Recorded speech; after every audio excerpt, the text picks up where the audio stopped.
hukum zakat fitrahna eta teu sah tatkala nu jadi bapa ngajakat fitrahan anak lalakina anu geus baleg, anu geus teu wajib dinapakahan ku eta bapana, kecuali eta bapana menta izin heula ka eta anak lalakina anu geus baleg bahwa rek dijakat fitrahan ku bapana.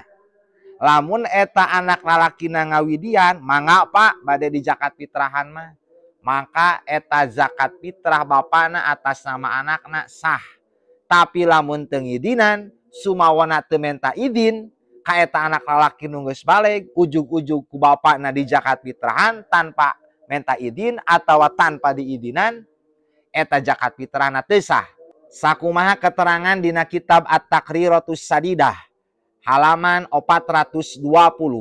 Mas'alatun ari ieu eta hiji masalah. La tuzi'u teu sah naon az-zakatu zakat fitrah anil ibni atas nama anak lalakina allazi la tajibu alal abi nafaqatuhu anu mana ieu anak lalakina geus teu wajib dinapakahan kudu jadi bapana, kabaligin sapertoskeun anak lalaki nu geus baleg.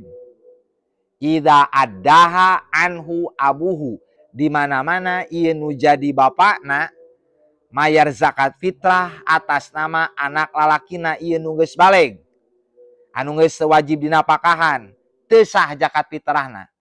Ila kecuali bisa sah eta zakat fitrah ida adzina lahu fi ikhraji fitrihi, di mana-mana nu jadi anak lalakina nu geus baleg anu geus wajib dinapakahan ngawidian di zakat fitrahan dikaluarkeun zakat fitrahna ku nu jadi bapakna.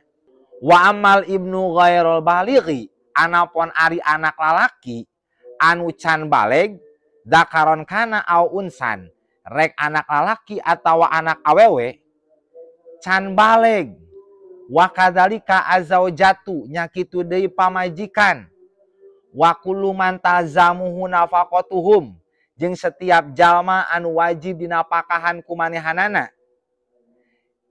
Di jakatan eta anakna nu can baleg, anak awewena nu can baleg atawa nu geus baleg anu wajib keneh dinapakahan ku manehanana, nya kitu deui pamajikan, nya kitu deui setiap jalma nu wajib dinapakahan ku manehanana modelkeun indung bapana nu geus teu mampu. Pokona mah nu wajib keneh dinapakahan, fala yustaratu idnuhum, eta mah teu disyaratkeun idina, mesing eta jalma lalaki kepala keluarga rek ngajakatan anak lalakina nu can baleg atawa anak awewena atawa pamajikanana sahabat zaman wajib dinapakahan ku manehanana tanpa seizin mereka, ujug-ujug di zakat fitrahan, zakat fitrahna sah-sah bae. Fala yusyaratu idnuhum, da teu disyaratkeun ayana izin ti mereka ti jalma-jalma nu wajib dinapakahan.